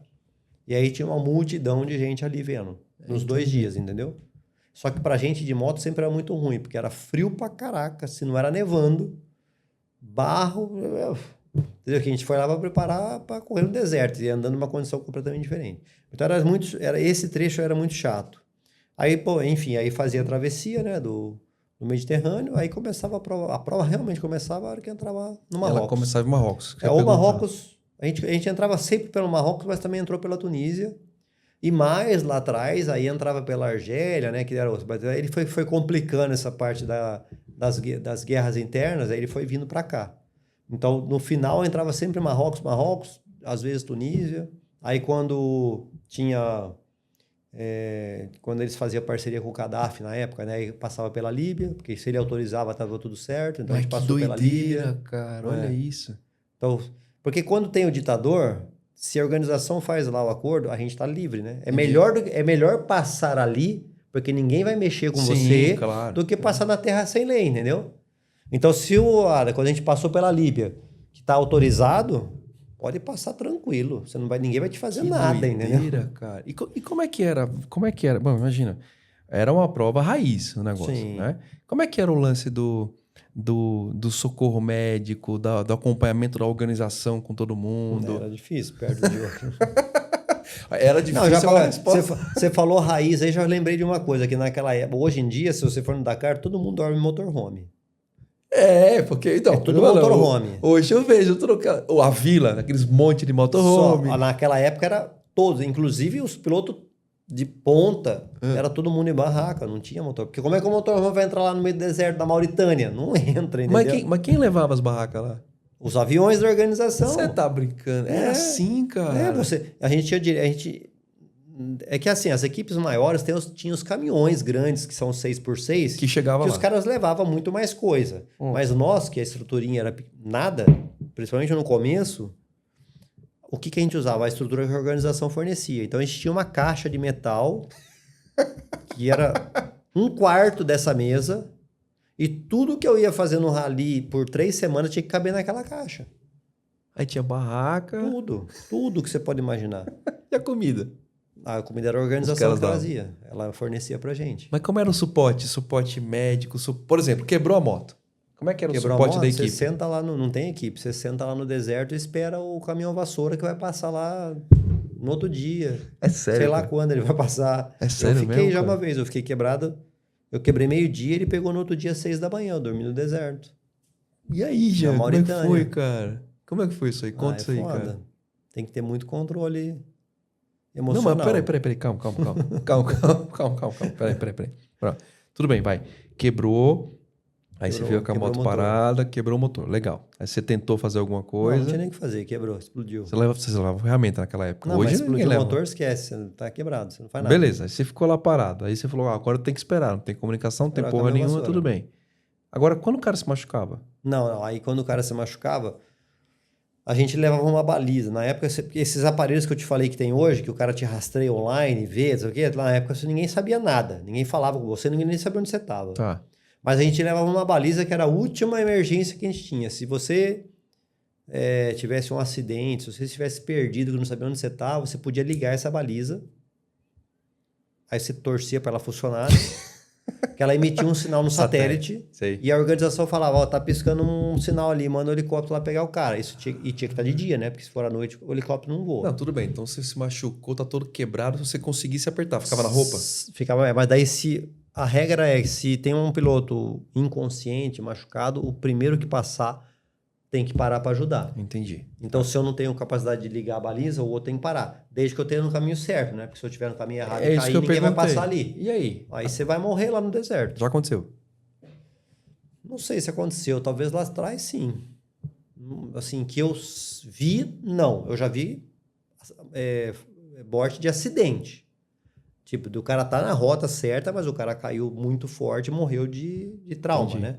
Entendi. Mas agora, eu não sei te dizer se um cara perdido caiu e morreu. Isso eu não sei te dizer. Entendi. Eu sei que já morreu gente que ele ficou cansado demais na exaustão e parou e morreu exausto. Isso já aconteceu. É mesmo, cara. Isso já aconteceu. De o cara, tipo, desidratar igual eu, mas não perceber. E ele ia até um ponto que ele apagou e morreu. Porque pegaram o cara, já era, entendeu? Isso já aconteceu. No dia que a sua moto quebrou, como é que foi o lance da... Como é que era o preparo para dentro do deserto? Né? Vocês levavam uma quantidade de água junto? Você leva um camelback, né? Que Bom. é 3 litros. Que você administra ele para andar o dia todo. E aí você é obrigado... Em algum lugar da moto que a gente levava no chapão do motor, levava... Acho que era 3, eu não lembro se era 3 ou 5 litros que era obrigado. Mas aquilo ali é reserva se você tiver quebrado à noite, porque você vai estar fervendo durante o dia. Eu entendi. Você não vai usar, a não ser que você vai passar a noite no deserto. E aí no bolso, eu só consigo levar, né? Então no bolso você leva uma barrinha, sei lá, bota uma proteína, alguma coisa que você consegue levar. E aquilo ali você vai ter que ficar no deserto até o caminhão te pegar, entendeu? Então você tem que racionar também, que nem eu quebrei meio-dia. Essa etapa ela tinha mais de 700 quilômetros. Eu quebrei lá no 500, faltava 200 para acabar. E aí eu falei, pô, se eu quebrei no 500, o caminhão vassoura, ele sai depois do último caminhão que tá correndo. Entendi. E ele vem pegando as motos, porque ele não pega carro e não pega caminhão. Sei. Ele só pega moto. Aí ele vem pegando. Imagina, eu tava no quilômetro 500, falei, os caras vão chegar, vai demorar muito. E aí ele demorou. Eu fiquei do meio-dia às 6 da manhã para ele pegar. Como é que foi a experiência de dormir lá no meio do deserto? Na verdade, você Você não dorme, porque o deserto foi como eu te falei, você vem navegando na bússola, né? Então, não tem uma estrada, você não tem o caminho certo que você vai passar. Uhum. Então, você pode passar aqui, você pode passar 100 metros para lá, você pode passar 200 metros para lá, a 300 metros para cá. À noite, tudo escuro, eu vejo o farol do caminhão. Se ele estiver passando a 500 metros de mim, ele nunca vai me ver, porque o farol está iluminando para frente, né? Então, bem que você não dorme, porque você não sabe a hora que ele vai passar e eu carrego o sinalizador. Então, eu tenho que ser, tipo, você cochila, né? Porque se você vê o caminhão passando, você tem que... Se ele estiver passando longe de você, você tem que soltar o sinalizador para ele te ver, né? Então, a gente levava uma luz que você deixa ela funcionando em cima do lugar mais alto que tiver perto de você, e ela tipo uma luz que é tipo de farol, né? Ela fica piscando lá. Então, ela vai chamar a atenção do cara. Mas e é isso, quem garante que esse cara vai ver? Porque se eu tô acordado, eu solto o sinalizador na frente do cara, ele vai ver o sinalizador. A luzinha lá piscando, quem garante que o cara vai ver do caminhão, né? E aí, bom, aí tem um caminhão vassoura, mas assim, já aconteceu de ficar alguém perdido e mandar helicóptero para procurar e tudo mais? Porque imagina essa situação aí. Com certeza já. É porque assim, por exemplo, eu quebrei o motor, eu não posso ligar a baliza. Se eu ligar a baliza, eu sou penalizado. Eu vou pagar uma multa em euros, valor bem alto. Como assim, cara? Por quê? Porque eu só posso usar a baliza em caso se eu estiver machucado ou se eu estiver perdido completamente fora da rota. Entendi. Porque a organização vai ter que mandar um helicóptero me buscar. Isso custa. Entendi. E se o helicóptero chegar lá para me buscar, eu tiver só com o motor quebrado, eu vou ter que pagar uma multa de muitos mil euros, entendeu? É mesmo, cara. Então eu não posso ligar a baliza. E daí você ficou à noite. E aí, como é que foi a noite Que trecho que foi? Mauritânia? Foi Mauritânia. Era Saara, alguma coisa assim, não? Mauritânia já é o coração do Saara. Né? É o coração do Saara, a Mauritânia. E aí? Tipo, à noite você viu passar animal, beduíno, você não vai passar assim? nada. Você não vai passar nada. Na verdade, você fica meio tenso, né? Porque desse negócio da terra sem lei, você tá sozinho, você não sabe se o caminhão vai passar. Não tem nem lanterninha, já imagina nada? só, eu tô no meio do deserto da Mauritânia, cara. Não, e a luz chamando a atenção ali. Mas eu tenho sinalizador, tenho tudo, mas o que adianta? Exato. Não adianta nada. E aí teve uma história engraçada, que foi isso assim, você acha que você vai, né? Agora é legal falar, mas na época, na hora, você fala assim, morri. Porque quando passa competidor, que passa alguns carros à noite, caminhão principalmente, que fica mais lento, é uns puta de um farolzão. Sei. Aí eu tava parado, assim, já tava um tempão sem passar ninguém, porque uma hora não passa mais ninguém. Aí eu vi que tava vindo um farolzinho fraquinho, assim, sabe? Sabe aquele amarelo, claro, assim? Sei. Ele é amarelinho. Eu falei, esse farol não é carro de corrida. E lá na África tem muita Toyota Bandeirantes, que é o que os caras usam lá. Sei. Todo mundo lá só usa Toyota Bandeirantes, que é o que passa pro deserto, né? Daí eu fiquei olhando e falei, puta, esse farolzinho não é Tipo rural, né? tipo rural, Tipo rural. É. Sei. Aí foi chegando perto, falei, meu, fudeu. Aí beleza, chegou perto, desceu 4 daquele jeito. Você tá brincando. Vurt, uma gigante do setor químico, uma indústria que traz uma série de benefícios para o seu dia a dia enquanto motociclista, como, por exemplo, o reparador de pneus, que é algo que vai te tirar de muito perrengue por aí. O limpa viseira, que é esse produtinho azul aqui que eu adoro, que deixa a viseira completamente limpa, livre de gorduras. Isso é muito importante. E o Water Off, que vai trazer uma hidrorrepelência, ou seja, ele tem a capacidade de tirar a água quando você toma aquela chuva na viseira. Isso aqui também é fundamental. Então, Vurt, muito obrigado por estar aqui com a gente e por apostar no Tô de Moto. Vamos lá. Vamos lá. Aí Desceram desceu 4 marmanjão, tudo armado. Você tá brincando? Era guerrilheiro? Era guerrilheiro. Terrorista, essas coisas. Ah, E aí, cara? Os caras de lá, da guerra, os caras que ficam se guerreando. Mas, puta, graças a... Eu falei, morri, né, meu? Sei lá o que vai acontecer. Mas os caras, óbvio, eles sabiam que o Dakar tava passando ali. É que você não sabe, na hora que chegou os caras... Tudo bem, deve ficar 47, porque os caras não descem armados assim pra te matar. Os caras descem com a arma assim. Eles Com usam... fuzil cruzado, Eu falei, meu, fudeu, né? Mas, na verdade, não, os caras desceram, foram gente boa, perguntaram se estava precisando de alguma coisa e tal. Porque, óbvio que os caras sabiam que o Dakar estava passando ali. Eles já deviam estar ali por causa disso, meio de olho, sei lá. Né? Sei lá se já era combinado com o Dakar, que eles estavam dando uma proteção. Não sei. Mas imagina só, você no meio da Mauritânia, chega aquele farolzinho. Na hora eu falei, meu, sei lá, se Deus quiser eu saio daqui, né? E aí, no final, eram os caras que foram gente boa. Mas foi uma tensão diferente. Cara, que doideira, cara. Qual que era o principal desafio desse tipo de prova? No Dakar? Era a temperatura? Era superar o... Era físico, era mental? Era superar o que você imaginava que era o seu limite. Porque, assim, apesar de... Assim, eu fui no primeiro ano, para eu terminar, eu tive que me superar algumas vezes. O segundo ano igual, o terceiro ano igual. E aí é o que eu falo, assim, lá na verdade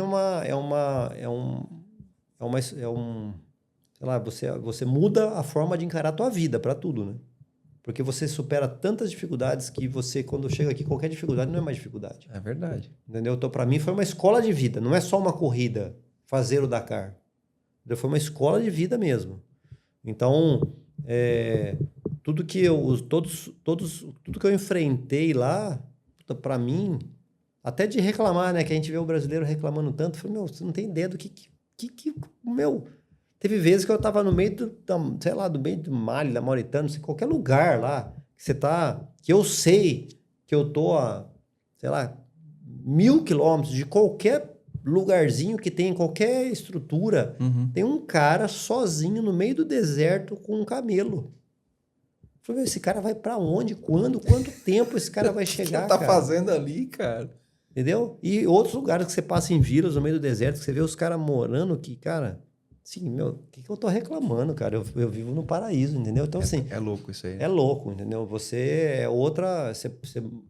é outra forma de você encarar a vida, né? Ô Jean, e aí mudando um pouco de assunto, puta, legal falar isso.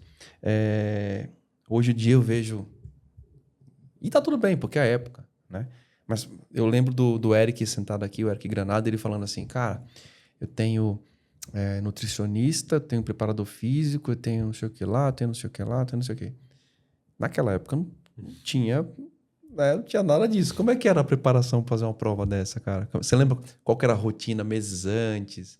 Na verdade, eu treinava muito físico, de moto, mas assim, não tinha. Era eu Assim, nutricionista era eu comendo tudo. Porque lá no deserto, sim, eu ia pro deserto, por exemplo, puta, você pegava aquelas latinhas com um monte de coisa que você não sabia nem o que era. Cara, quando você tá com fome, meu amigo, e você não sabe que hora que você vai comer de novo, você come qualquer coisa que tem na Eu frente. acho que o lance era dar uma acumulada. Você tem que comer. Você come, é o que eu brinco. Você tome água antes de dar sede e você coma antes de dar fome. Entendeu? Porque você não sabe depois o que vai dar. Então, assim, é diferente. Agora, o treino físico eu treinava muito, assim, porque é uma prova que é o que eu sempre falei, falei para mim mesmo e para quem queria fazer. Quanto mais você sofrer no treino, menos você vai sofrer na prova. Porque você vai sofrer na prova. Então, sofra o máximo que der do treino. Porque, cara, você vai treinar muito, muito, muito, muito. Você vai achar que você está muito preparado, você vai chegar lá e você vai sofrer. Porque vai te levar a... Não hoje em dia, porque hoje em dia você tem muita estrutura, mas naquela época você não conseguia simular tudo que você ia passar lá, né? Hoje em dia você já consegue simular, hoje em dia você já consegue chegar lá bem mais preparado, já é muito diferente. Porque hoje em dia você tem informação de muita coisa, você consegue treinar no deserto, né? Você consegue ver... Hoje em dia, você tem acesso pelo telefone, você consegue tudo. Consegue ver tudo, você consegue saber tudo, entendeu? Tudo, é diferente. Naquela época você não tinha nem telefone, você não sabia nada, né? Não sabia nada. Viu? Naquela época, quem dominava? Quem era o piloto de referência? Que você olhava assim e falava, cara, esse cara aqui é é a minha referência. O francês, o Stefan Peter Hansen. Esse é uma lenda, cara. Isso era uma lenda. Quantos Dakaras esse cara arrematou, hein? 14. Tá que eu pare, cara. Era uma referência. E também raiz. Não tinha, a equipe dele era gigante também? Não, a equipe grande. Ele sempre foi equipe oficial, ele sempre foi o piloto oficial da Yamaha. E sempre é uma equipe grande. Mas, o cara ganhou. Ele ganhou 6 de moto e 8 de carro, se eu não me engano. É um fenômeno. Esquece, não tem outro. Como é que você vê o Brasil hoje no cenário do rally? Você acha que a gente vai chegar a ter uma constância? Ou a gente está patinando ainda? Como é que você vê isso? Na moto... Não vejo ninguém para condição de ir lá para disputar a ponta, assim. Não tem ninguém vindo forte, né? A gente tem aí a Honda, tem alguns pilotos que tá se preparando, mas assim vai ter que se dedicar muito, vai ter que preparar muito. Assim, o nível ainda está muito longe de conseguir chegar no Dakar e andar na frente. No carro, nós temos o Lucas Moraes, que está fazendo um puta de um trabalho muito legal. Ele conseguiu entrar num time oficial, né, que é a Toyota. Está conseguindo entregar um ótimo desempenho. E está com uma equipe muito forte atrás. Está correndo todas as provas do Mundial, está ganhando experiência. Então, eu acho que no carro tem-se uma chance aí de ter um resultado legal. E no UTV, acho que é a categoria que deu mais... Assim, mais cresce no Brasil. Entendi. E os resultados também, né? Porque o Leandro Torres, que é esse companheiro de time que eu tenho hoje, ele foi o primeiro brasileiro a ganhar o Dakar numa classificação geral. Que legal. Né? Que foi de UTV. De UTV. Entendeu? Entendi. Porque eu ganhei em subcategoria de moto, né? Ganhei etapa na geral, mas eu nunca ganhei o Dakar na geral. Então, o Leandro, na categoria UTV, ele foi o primeiro brasileiro a ganhar o Dakar numa classificação geral. Então, depois dele veio o Reinaldo Varela, também ganhou. Então, o Leandro abriu a porta da categoria UTV aqui no Brasil, com essa vitória. E hoje tem ótimos pilotos brasileiros que estão fazendo Dakar, de UTV, que também tem chance de aparecer em algum momento aí fazendo um bom resultado no UTV. Então, eu acho que no UTV e no carro nós temos chance de ter pilotos aí andando ali entre os primeiros. Na moto, primeiro que na moto não tem nenhum brasileiro correndo lá, né? Já de algum tempo, então já tem essa deficiência. Então, para chegar alguém lá, para ganhar experiência, vai algum tempo para tentar andar lá na frente. Não é que vai chegar alguém agora lá e vai ter já um resultado imediato. Né? E nas participações da Dakar, qual foi a maior conquista que você teve? Aquela que você fala, cara, isso aqui foi legal. Tudo bem, tem as colocações. Mas acho que foi assim, a primeira vitória na geral. O maior desafio, assim, a maior superação que você teve. Falou, cara, isso aqui valeu a pena. A superação foi todo ano, porque todo ano é uma superação, né? Nessas provas, as primeiras lá na África, para mim sempre era uma superação, porque, só para você ter uma ideia, tá proporcionalmente dizendo, o Dakar original, né, o africano, 30% largavam, chegavam, entendeu? Então, largava 100%, E 30% apenas chegava. 30 concluía. Apenas 30% concluída, ou menos. Quando o Dakar veio para a América do Sul, isso virou 70%. Entendi. Entendeu? Que deve ser o que está hoje, que eu não vejo, eu não vi esse número hoje, mas deve estar igual. Entendi. Então, olha a dificuldade. Então, é o que eu falo. Quando o Dakar, originalmente, a primeira vitória era você terminar ele. Então, você se superar e terminar o Dakar. Até porque, naquela época, se você ficasse um dia sem terminar, você não podia largar mais na prova. Hoje em dia já tem regras que você não terminar um dia, você pode voltar, você vai continuar correndo. Entendi. Você não vai classificar numa classificação, mas você classifica em outra. Entendi. Então, você pode ficar sem correr um dia que você vai voltar e vai lá e você vai terminar a prova. Entendi. Naquela época, ou você corria todos os dias, ou se você ficasse um dia que você teve um probleminha, ou que você chegou fora, que você forfetou, que chamava forfete, né? Que chama quando você não termina dentro do prazo máximo, o cara te tira da prova, você não pode largar no outro dia. Então, entendeu? O chegar era a primeira vitória. Já era uma vitória. Já era a vitória, entendeu? Ô, Jean, uma pergunta que eu esqueci de fazer, que me ocorreu, voltou aqui agora. Um private team, então os primeiros 3 anos foi time privado, né? Como é que faz a inscrição num negócio desse, cara? Porque, de novo, vou voltar para o Rafael aqui. O Rafael fala, cara, para eu correr enfim, para eu correr nessas corridas de rua e tudo mais, eu tinha que provar que eu tinha ganhado uma corrida anterior, eu tinha que ter ganhado uma prova no Brasil, eu tinha que ter mostrado que eu tinha corrido um campeonato de MotoGP, eu tinha condições, né? Pra você ir para uma ilha de Mensa, tem que ter uma, não sei o quê. Como é que é fazer um Dakar? Como é que era? Era se inscrever, mandava lá... No início era se inscrever. Era se mesmo? Tem grana, vai. Depois, quando começou a ter os acidentes, que começou a ter bastante, aí eles começaram a exigir que você tinha que ter 2 provas do Campeonato Mundial. Entendi. Para você poder se inscrever. Aí depois, em um momento que a prova já estava na América do Sul, a categoria moto é limitada em 250 participantes. Tá. E aí estava tendo muito mais que 250. Então você tinha que fazer uma prévia, né? Então você se inscrevia, mas você não estava garantido que você tinha... A não ser os pilotos que já eram tradicionais, sim. Você não tinha garantido a tua inscrição. E aí você entrava aí o pessoal fazia uma avaliação tua. Entendeu? Aí ficava gente de fora porque estava mais que 250 participantes. Entendi. Mas essa assim, no início, lá atrás, você pagou a inscrição, você corre. Que doideira, cara. E lá atrás, como é que era conviver com carro e caminhão? Porque eu sei que tem uma distância larga, mas no meio do caminho... Você devia encontrar, a galera passava, como é que funcionava isso? Então, assim, acontece, mas com um pelotão mais de trás, com assim, quem anda mais pra frente... Não encosta. Não encosta. As motos largam antes? Larga moto, carro e caminhão. Então... Tecnicamente as motos são mais rápidas, é difícil. Era, né? Porque os carros evoluíram muito. Entendi. Hoje os carros são mais rápidos. Entendi. Mas mesmo assim, como tem o tempo que a primeira moto larga pro primeiro carro, porque como tem muitas motos largando... mais o intervalo da última moto para o primeiro carro, eu acho que da primeira moto para o primeiro carro deve ter 2 horas de intervalo. Entendi. Então, nunca o primeiro carro vai chegar nas motos que andam rápido. Mas, assim, a metade do pelotão pro final, esses carros passam todas as motos, entendeu? Então, ali, tem que tomar um pouco de cuidado. Hoje em dia, na região de duna, que era onde acontecia os acidentes de... Porque quando você está andando de carro... Você está subindo uma duna, você não enxerga o que tem do outro lado. Sim. E aconteceu muitas vezes o carro... tinha uma moto caída. E o cara passava por cima. Puta merda. Já aconteceu muito isso aí. Então, hoje em dia, assim, de coisa bem recente mesmo, a organização, quando entra numa região de duna muito difícil, ela está botando 2 roteiros. Então, ela divide o roteiro da moto. Depois eles se encontram. Mas na duna, onde região que tem risco de um carro pegar uma moto, o carro vai para um canto, a moto vai para o outro. Mas isso é coisa bem mais assim de agora, que está fazendo para preservar os caras de moto. Porque o que acontece?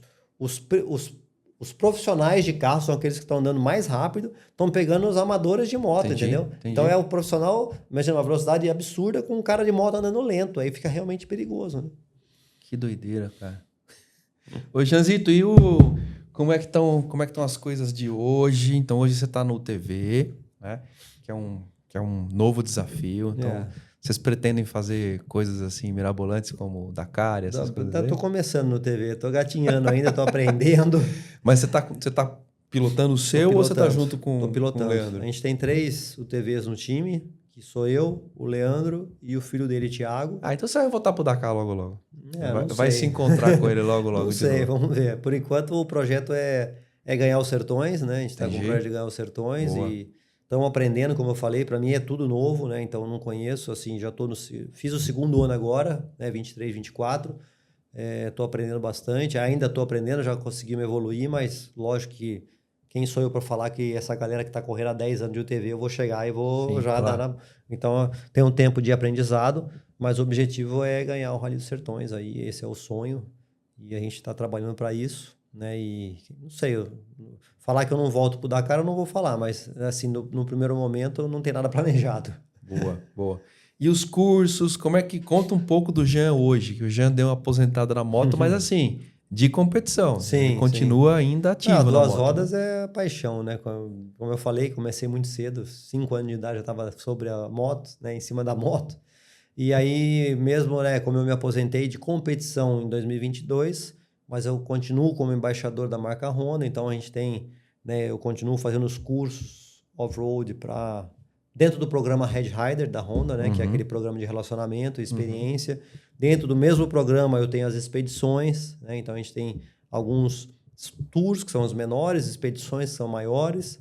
Então eu tenho, além desse calendário de cursos e expedições, aí tem alguns eventos que eu faço com a Honda. Daí, sim, eu fico disponível para a marca, né? Quando eles têm alguma condição lá que... Alguma necessidade. Alguma necessidade, Entendi. eu estou disponível para a gente estar junto, porque a gente criou uma história, né? Lógico, Então, claro. o Jean e a Honda se vincularam ali com tantos anos juntos de competição, tantas vitórias, tantas alegrias, e acabou Eu nem vejo separado o negócio. Eu a nem gente vejo. está junto, né? Ô, Jean, para te encontrar, para fazer um curso, como é que funciona hoje? Onde que a gente localiza? Então, eu tenho o Instagram, né, que é o Jean Azevedo. Então, peraí, vamos colocar aqui embaixo no GC aqui, ó. Vai lá, Jean É o Jean Azevedo. Azevedo Piloto. Tá bom, né, tudo que junto. Tudo junto, o Jean Azevedo Beleza. Piloto é o meu particular. Tá bom. Aí tem o Instagram da escola, né, que é o Off-Road School. Off-Road School, tudo E tem junto? Off-Road School, tudo junto. Tá bom. E tem o site, que é o www.offroadschool.com.br, que daí tem todas as informações. E tem no site do Red Rider, que se você entrar no Honda Motos BR, vai ter lá o Red Rider. o Red Rider. Dentro do Red Rider vai ter lá o Jean, tudo que é as ações do Jean. Você consegue também entrar por ali, você vai chegar Boa. nos cursos e nas expedições. E aí tem as agendas lá Tem bonitinhas. as agendas, tem tudo né? lá. E aí, vamos falar pra galera aqui. Se eu quiser fazer um curso off-road com você, né? Então, assim, você tava me contando ali que fiquei animado, né?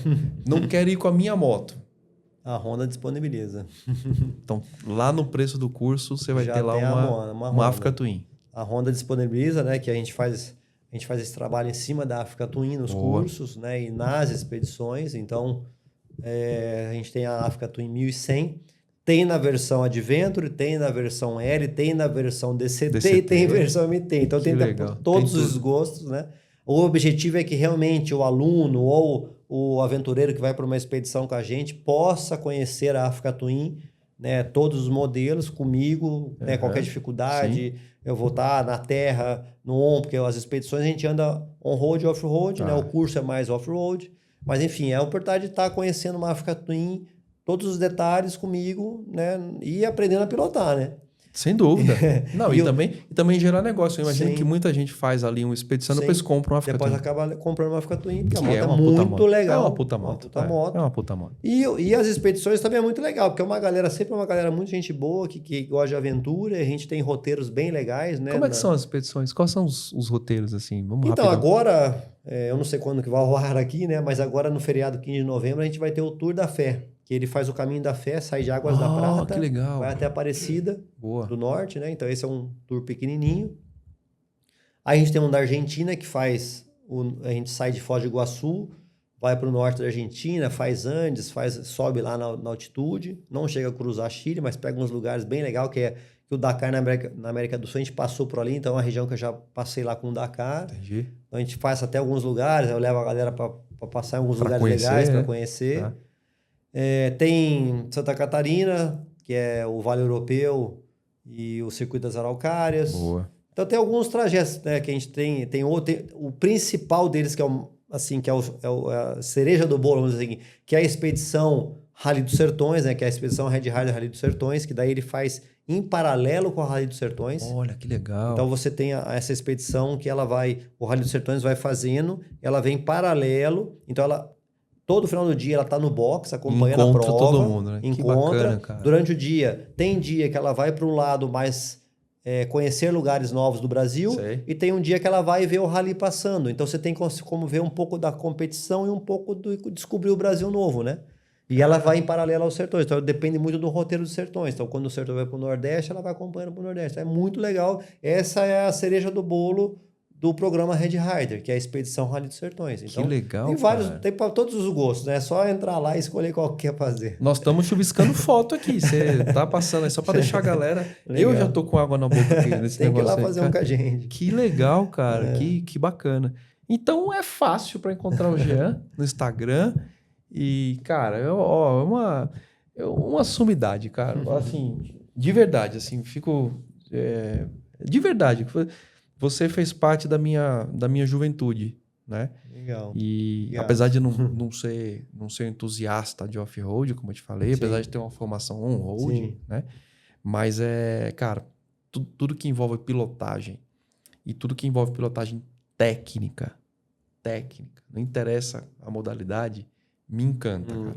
Né? Então, assim, e quando eu olho, quando eu tô tendo a oportunidade de falar com gente que eu ouvia falar lá na década de 90, cara, na década de 2000, Sim. enfim.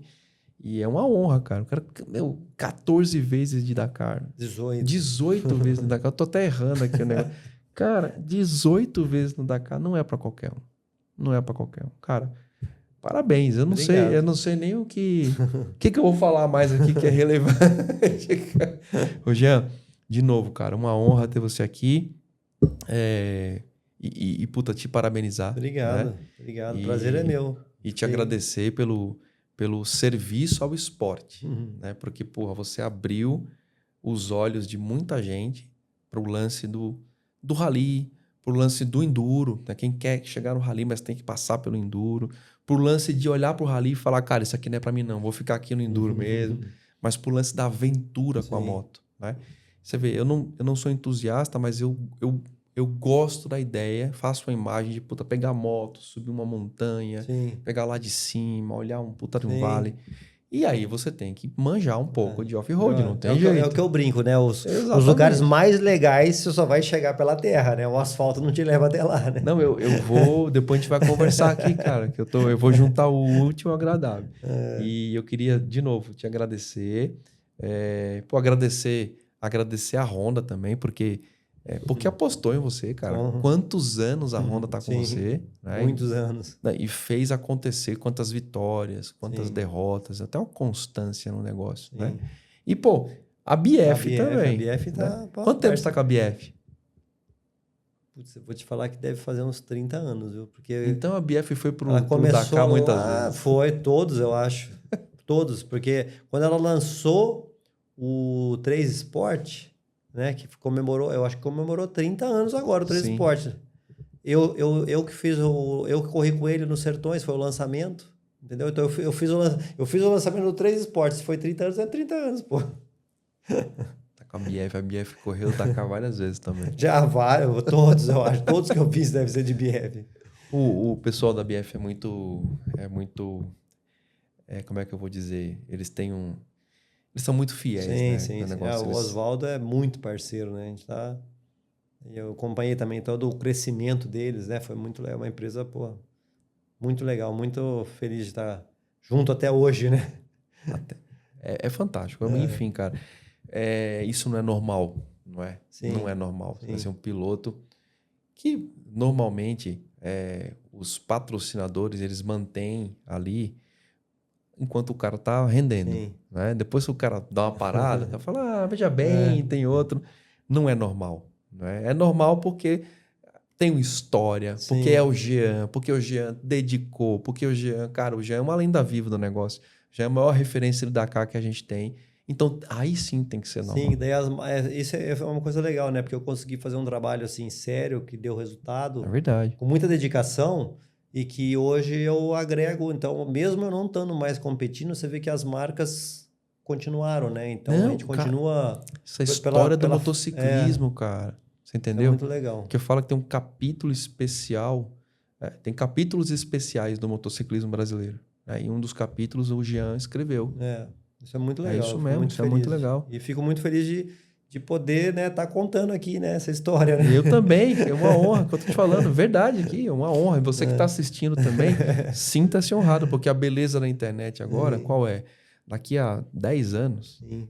a gente vai acessar lá e vai estar lá Vai tá lá. o Jean contando a história. A Mariana, quando estiver Sim. lá na frente, ela vai tá falar, meu assistindo. pai, olha aqui meu pai, ó. Até quando a gente não estiver mais aqui, eles vão estar assistindo, cara. Isso é muito bom.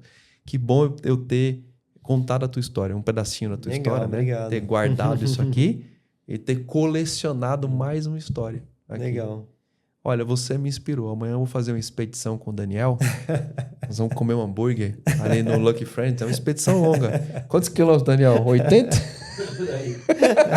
80 quilômetros de expedição longa, cara. Longa. Olha, 80 para ir, 80 para voltar. Vai ser cansativo, né? Vai ser muito cansativo. Nós vamos pelo deserto. Vamos pelo Da deserto rodovia. da Romeiros. Aqui, vou pegar Romeiros aqui, que é um deserto, né? Depois a gente vai pegar Itura, aquele calor escaldante de Itu ali, e fazer um desvio para poder chegar em Sorocaba. Cara, vai ser um caminho. Vou pedir até apoio lá pro Flavinho. Flavinho, já vai descendo aí. E sem carro de apoio, hein? Não, Sem carro de peraí, apoio. nós vamos negociar esse negócio aí. Não é assim, não. Bom, cara. Bom ter você aqui. Obrigado de novo. Eu que agradeço, vindo, pô. cara. Obrigado pela aí. sua atenção. Obrigado. Pelo seu tempo, de novo, pelo seu serviço ao motociclismo brasileiro. Essas são aquelas histórias, aquelas coisas que a gente tem que preservar, porque é isso, cara. Sim. É a história do motociclismo passando na nossa frente. Quando você encontrar o Jean, a reverência é o mínimo que você pode fazer. Primeiro porque ele é um cara... Tá aqui, ó. Acabei de conhecer o Jean. Não conhecia, você, Jean? Nós conhecemos hoje. A gente conheceu agora. Agora. Então, um cara super simples, chegou aqui tranquilo, tomou um café ali. Café ruim, cara. Fizeram um café ruim. Parecia que tava, mas na hora que eu provei não tava, não. Não elogio. Tava com cara, esquisito. Mas depois tava bom. Tomamos um café mais ou menos ali. E o Jean, esse cara, é um cara simples, essa simpatia. Um cara que, 18 da cá. Só isso, né? É isso. Obrigado, cara. De novo. A casa é sua. Obrigado. Volte sempre para contar outras histórias. E eu espero que eu possa contar o retorno do Jean ao Dakar e o TV. Em breve. Vamos ver, quem sabe. Em breve. Quem sabe? Eu tô sentindo que daqui a pouco eu vou contar essa história do Jean aqui do TV, alguma coisa do TV, o Jean falou, o Jean tá aqui. Pô, o Jean ganhou, senta aqui, Jean. Já ganhou os Sertões, mais um, pô. Boa. Com certeza, Jean, com certeza. Sabe o que eu vou cobrar? Você mandar pra gente uma foto das medalhas, das coisas do Dakar, dos prêmios, enfim, porque aquilo ali eu quero ter registrado esse negócio aqui. Boa. Legal. Então tá bom. Você que acompanhou aí, muito obrigado. De novo, cara, é um episódio especial. Pode não ser a sua praia, né? Tá tudo bem. Eu não gosto, eu não sei, não curto muito. Tá tudo bem. Mas uma coisa você tem que convir comigo, né? Essas histórias a gente não pode deixar passar. Então, isso aqui são coisas que a gente obrigatoriamente tem que registrar. Não tem conversa, não tem conversa. Quando eu pedi pra Ju insistir, falar, cara, traz o Jean, porque obrigatoriamente a gente tem que registrar aqui a história do Jean Azevedo. Se não a maior, uma das maiores referências de rally no mundo. É ou não é? Jean. Tem bastante estrada, né? Tem bastante tempo na estrada. Está sendo modesto. Do Brasil eu sei que é, mas do mundo também. Bom, obrigado mais uma vez. Obrigado. Espero que você tenha gostado. Jean, obrigado mais uma vez. Obrigado. Valeu. Até o próximo episódio do Tô de Moto. E eu vou aqui acabar, porque eu vou me preparar para a minha expedição amanhã, que vai ser difícil. Mas é isso. Alguém tem que fazer o trabalho difícil. Vou lá comer um hambúrguer no Lucky Friends.